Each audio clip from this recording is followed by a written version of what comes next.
사랑하는 성도님들 그동안 잘 계셨죠? 우리 함께 주님 앞에 드릴 주일 예배가 많이 기대가 됩니다. 그러나 지금도 역시 주님 앞에 함께 나아가는 주님의 뜻을 바라보며 주님의 때를 기다리는 이 시간 주님 앞에 함께 나아갑시다.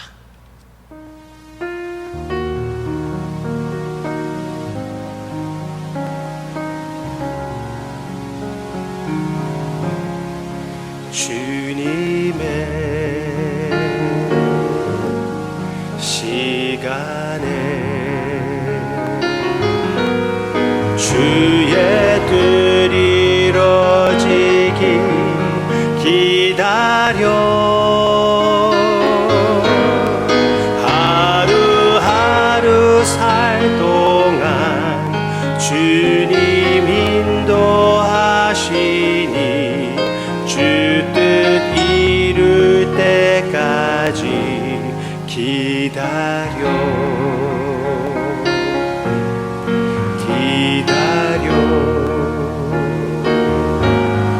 그때를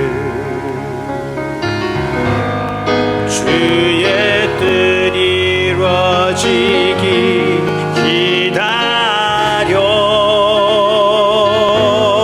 주의 뜻 이루어질 때 우리들의 모든 것 아름답게 변하리 기다려.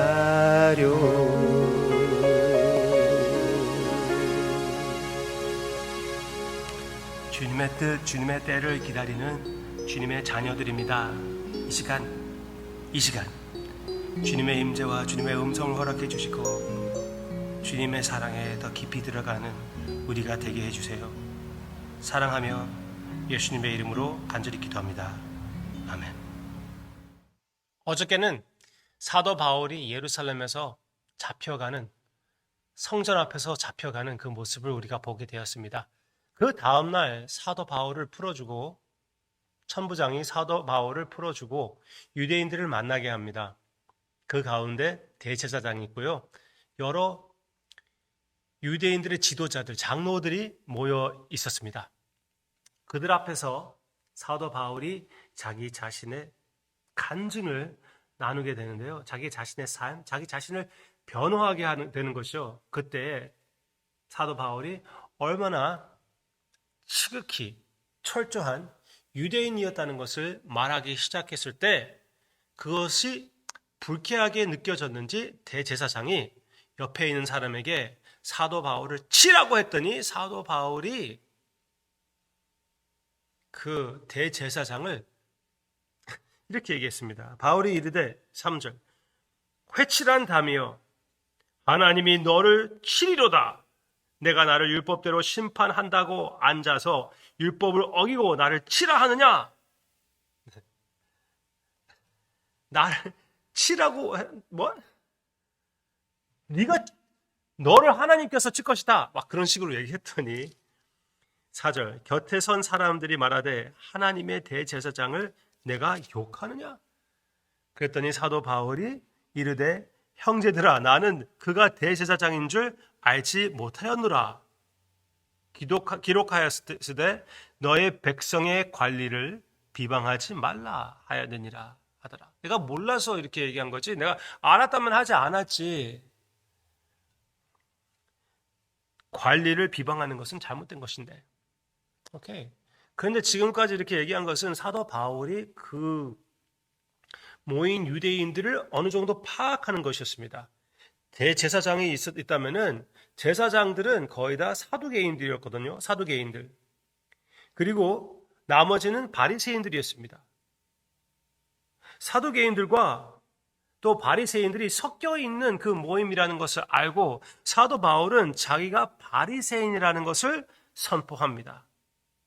6절 바울이 그 중에 일부는 사두개인이요 다른 일부는 바리새인인 줄 알고 공회에서 외쳐 이르되 여러분 형제들아 나는 바리새인이요 또 바리새인의 아들이라.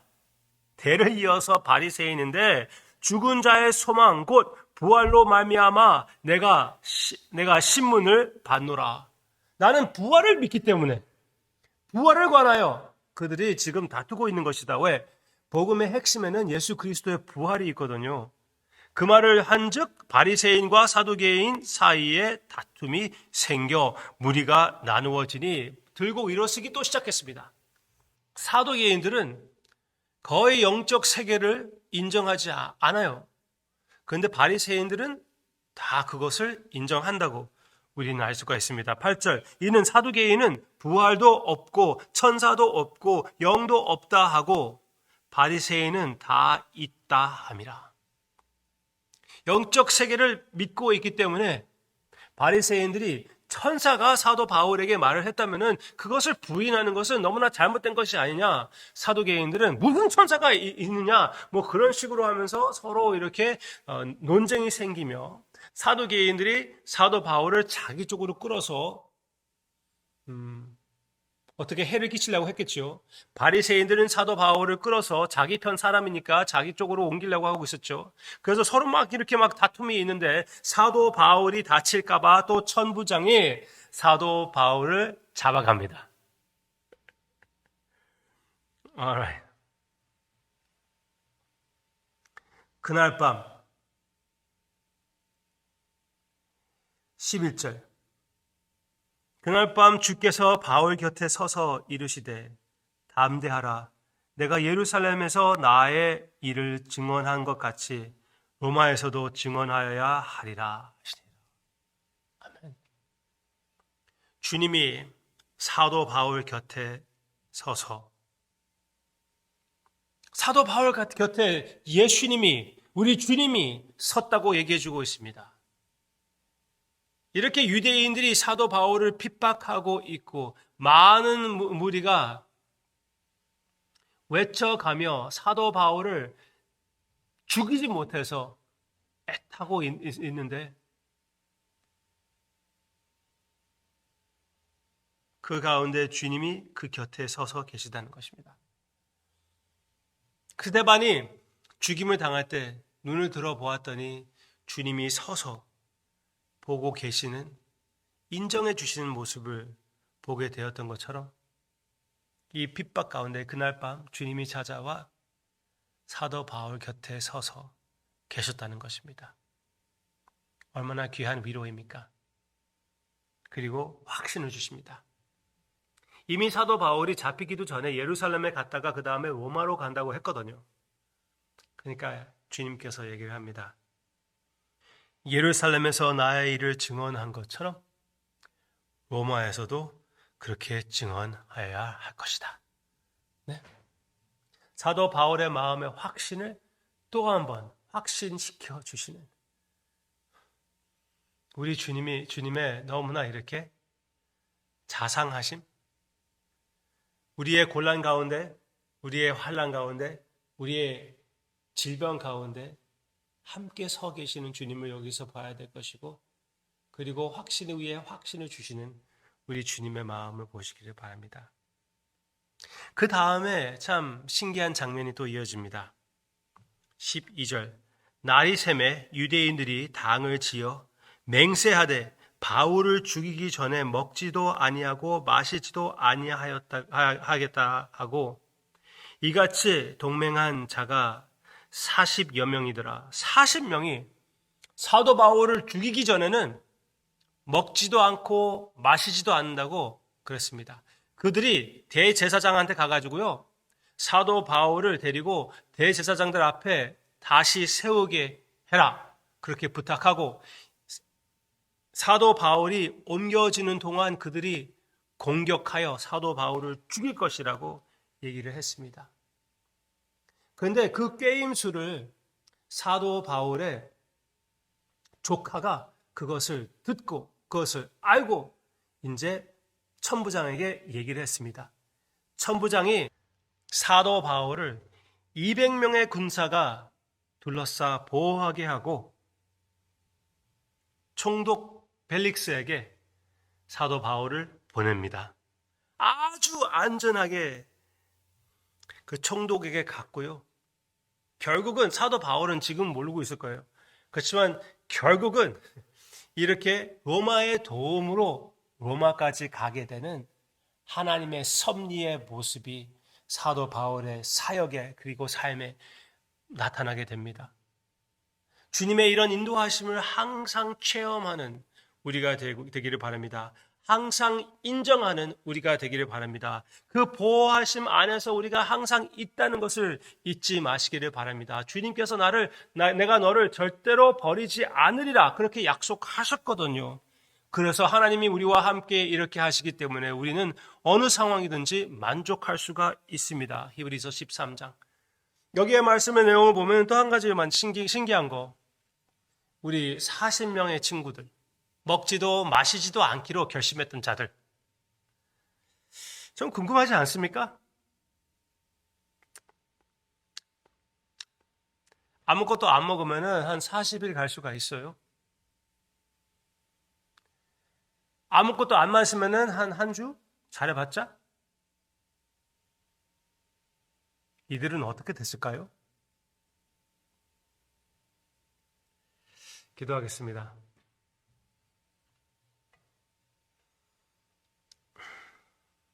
참으로 교회를 대적하는 자들은 주님께서 대적합니다. 그 사실이 분명히 성경 말씀에서 뚜렷하게 나타나고 있어요. 우리가 해결하지 못하는 공의는 주님께서 잘 해결해 주신다는 것 우리는 잘 알고 있지만 우리의 마음에 실천하지 못할 때가 많이 있고 개인이 순간적인 것으로 흥분될 때가 많이 있어요. 아버지 우리의 마음을 다스려 주시옵소서. 세상 것으로 인하여 불안해하는 우리의 연약함을 불쌍히 여겨주시기를 원하옵고 주님의 공의를 의지하며 주님의 섭리를 감사하는 삶 오늘 조금 더 그 길을 예수님의 길을 걷게 해주시기를 간절히 기도하고 원합니다. 사도 바울의 핍박 가운데 함께 서 계셨던 주님 우리의 삶 가운데 항상 함께 서 계셔주심을 감사를 드리고 주님을 사랑하며 예수님의 이름으로 기도합니다. 아멘.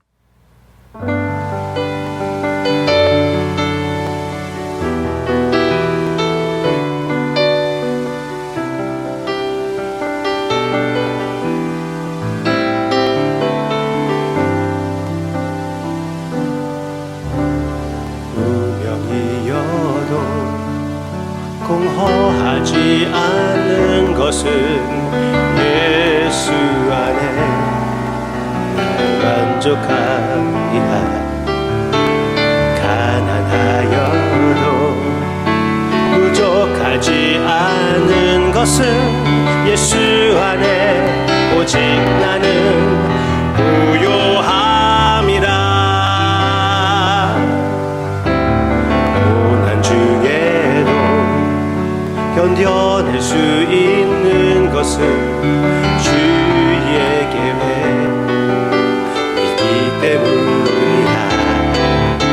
실패하여도 일어설 수 있는 것은 예수 안에 오직 나는 승리함이라. 난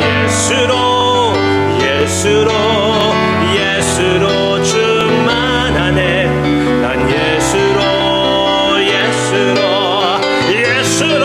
충만하네. 난 예수로 충만하네. 영원한 왕 내 안에 살아 계시네. 내 몸이 약해도 낙심하지 않는 것은